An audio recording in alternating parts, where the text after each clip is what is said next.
ರಾಜ್ಯ ರಾಜಕಾರಣದ ಧೀಮಂತ ನಾಯಕ ಶಿಕಾರಿಪುರದ ಸಿಂಹ ಬಿಎಸ್ ಯಡಿಯೂರಪ್ಪನವರ 50 ವರ್ಷಗಳ ಸುದೀರ್ಘ ರಾಜಕೀಯ ಪಯಣದ ಸಂಭ್ರಮಕ್ಕೆ ಕೋಟೆನಾಡು ಚಿತ್ರದುರ್ಗ ಸಜ್ಜಾಗಿದೆ. ಮೇ 9ರಂದು ನಡೆಯಲಿರೋ ಈ ಅಭಿಮಾನೋತ್ಸವಕ್ಕೆ ದೇಶದ 2ನೇ ಶಕ್ತಿ ಅಮಿತ್ ಶಾ ಕೂಡ ಆಗಮಿಸಲಿದ್ದಾರೆ. ಈ ಕುರಿತ ಕಂಪ್ಲೀಟ್ ಡೀಟೇಲ್ಸ್ ಇಲ್ಲಿದೆ, ನೀವೇ ನೋಡಿ. ರಾಜಾಹುಲಿ ರಾಜಕೀಯ ಪಯಣಕ್ಕೆ 50 ವರ್ಷ. ಯಡಿಯೂರಪ್ಪ ಅಭಿಮಾನೋತ್ಸವಕ್ಕೆ ಸಿದ್ಧತೆ.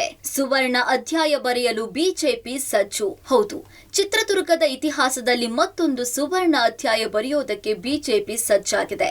ಮೇ 9ರಂದು ನಡೆಯಲಿರುವ ಬಿಎಸ್ವೈ ಅಭಿಮಾನೋತ್ಸವ ಕೇವಲ ಒಂದು ಸಮಾರಂಭವಲ್ಲ, ಅದೊಂದು ಕೇಸರಿ ಪಡೆಯ ಬೃಹತ್ ಶಕ್ತಿ ಪ್ರದರ್ಶನ.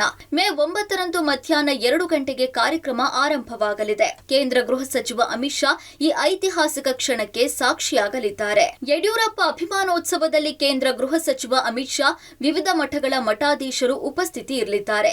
ಅಭಿಮಾನೋತ್ಸವದಲ್ಲಿ ರಾಜ್ಯದ ಮೂಲೆ ಮೂಲೆಗಳಿಂದ ಬರುವ 10 ಲಕ್ಷಕ್ಕೂ ಅಧಿಕ ಜನರು ಭಾಗಿಯಾಗಲಿದ್ದಾರೆ.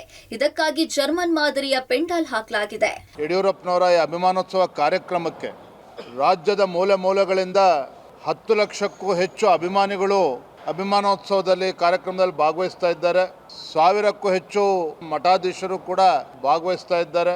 ಮಾನ್ಯ ಗೃಹ ಸಚಿವರು ಅಮಿತ್ ಶಾಜಿಯವರು ಕೂಡ ಕಾರ್ಯಕ್ರಮದಲ್ಲಿ ಭಾಗವಹಿಸ್ತಾ ಇದ್ದಾರೆ. ಬೇರೆ ಬೇರೆ ತಾಲೂಕಿನಿಂದ ಅಭಿಮಾನಿಗಳು ಬರೋದಕ್ಕೆ 10,000 ಬಸ್ಗಳನ್ನು ಈಗಾಗಲೇ ಬುಕಿಂಗ್ ಮಾಡಲಾಗಿದೆ. ಹಾಗಾಗಿ ನಮ್ಮ ನಿರೀಕ್ಷೆಗೂ ಮೀರಿ ಸ್ಪಂದನೆ ಸಿಗ್ತಾ ಇದೆ. ಇನ್ನು ಚಿತ್ರದುರ್ಗ ಸಂಸದ ಹಾಗೂ ಅಭಿಮಾನೋತ್ಸವದ ಗೌರವಾಧ್ಯಕ್ಷರಾದ ಗೋವಿಂದ ಕಾರಜೋಳ ನೇತೃತ್ವದಲ್ಲಿ ಸಾಂಸ್ಕೃತಿಕ ವೈಭವಕ್ಕೆ ಪ್ಲಾನ್ ಮಾಡಲಾಗಿದೆ. ಬಿಎಸ್ವೈ ಅವರನ್ನ 1,000ಕ್ಕೂ ಹೆಚ್ಚು ಮಹಿಳೆಯರು ಪೂರ್ಣ ಕುಂಭ ಮೇಳದೊಂದಿಗೆ ಸ್ವಾಗತಿಸಲಿದ್ದಾರೆ. ವಿಶೇಷ ಅಂದ್ರೆ ಬಿಎಸ್ವೈ ಹಿಂದೆ ಬಳಸ್ತಾ ಇದ್ದ CKR 45 ಅಂಬಾಸಿಡರ್ ಕಾರು ಈ ಮೆರವಣಿಗೆಯ ಪ್ರಮುಖ ಆಕರ್ಷಣೆಯಾಗಿರಲಿದೆ.